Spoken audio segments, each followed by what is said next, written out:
Hey guys, it's week number 10, and this week Brad Childers from North Carolina is going to give us our challenge. So God bless you. You seniors that are getting ready to graduate, God bless you, and have a great week.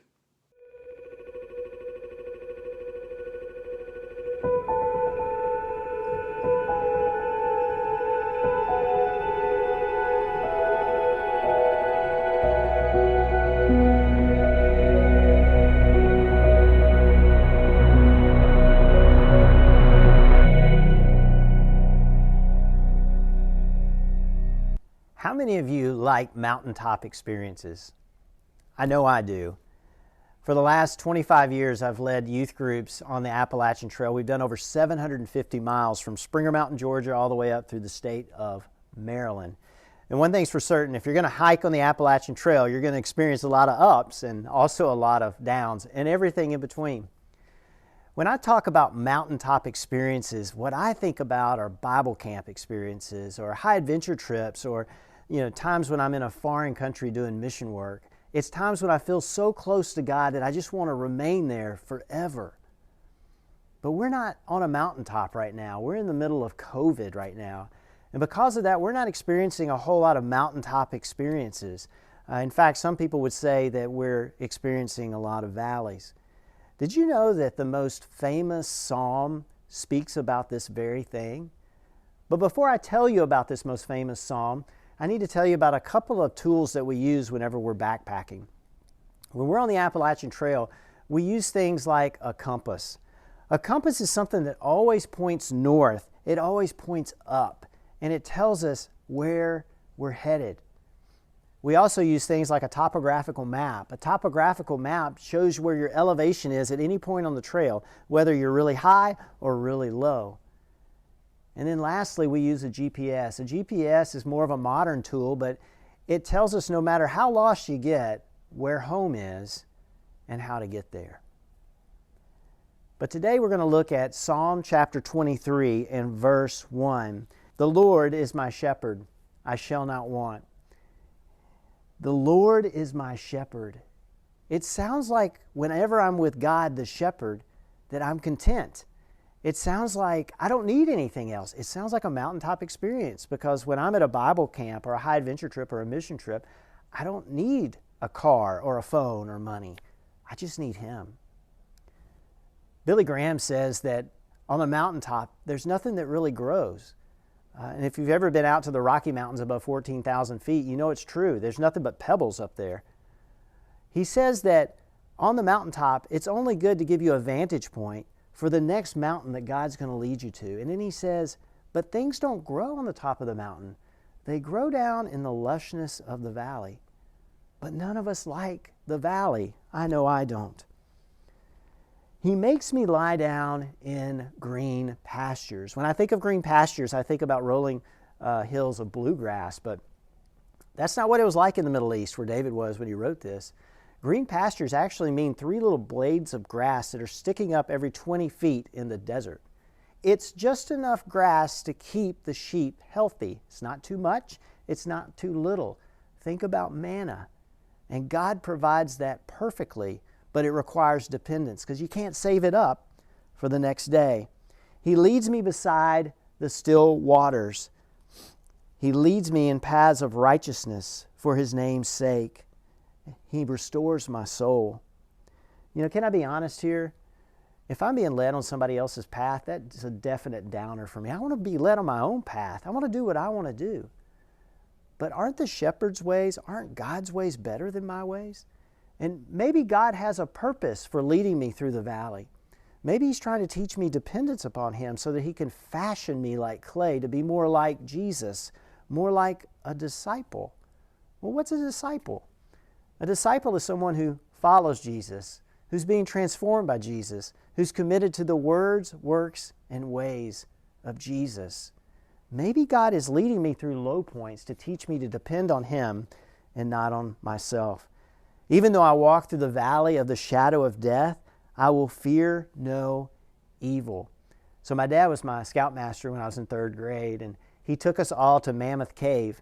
And when we got there, you have to go a mile back into the mountain before you ever get to this huge cavern. It's like an upside down bowl. And when we got there, the park ranger made all 30 of us get into a circle. And when we got into the circle, he said, all right, get ready because I'm going to throw the switch and all the lights are going to go off. And what he didn't tell us was it was going to be the blackest black we'd ever experienced. It was so black you couldn't see your hand in front of your face. And within a few moments, all my friends started to whimper, and then they started to cry, but I was standing right next to my dad. So all I had to do was reach up and grab his hand, and I was perfectly cool. Within a few moments, the park ranger pulls out a match and he strikes it, and this little bitty flame illuminated this whole cavern, and all of the whimpering and all of the crying went away. Your rod and your staff, they comfort me. You know, a rod and a staff are an extension of the shepherd's hand, and they're reaching down to us, but we have to reciprocate and reach back up. What do I mean by that? So I had a good friend that was doing grad work at Lipscomb, and they had a little toddler while he was there, and in between classes you could find Israel, that was his name. Israel would be walking with his little son, and Israel, who was like 6'4", would reach down to his 2-year-old, and his 2-year-old would grab his little finger.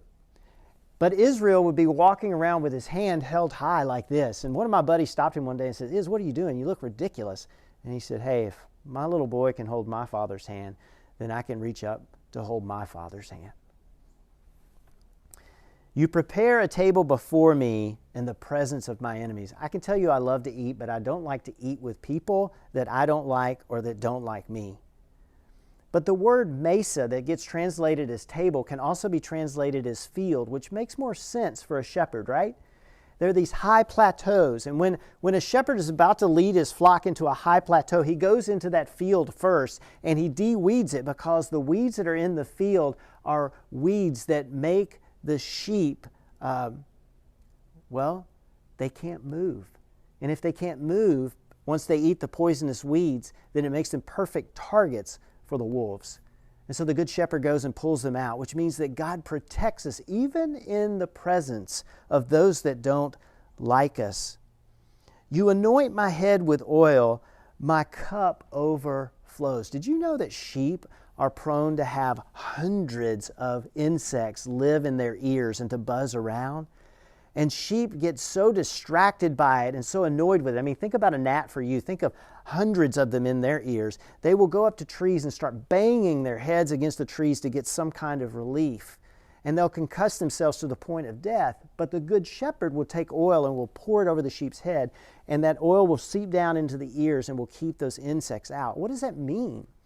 It means to us sheep that even when we're headed into the valley, even when the evil one and all of his words and lies are coming at us, he will protect those and keep them from getting into our heads and driving us crazy. Surely goodness and mercy shall follow us all the days of our lives, and we will dwell in the house of the Lord forever. I don't know about you, but mercy and goodness sound like a high point, a mountaintop to me. And definitely the house of the Lord sounds like a much higher mountain than where we started over here. You know, as we look at this passage and we look at life, we love mountaintop experiences. But one thing is for certain, we believe in America that things should grow from being low to high and they should be all in a straight line. That's not how God works. There are lows that lead to valleys, and they come out at much higher points.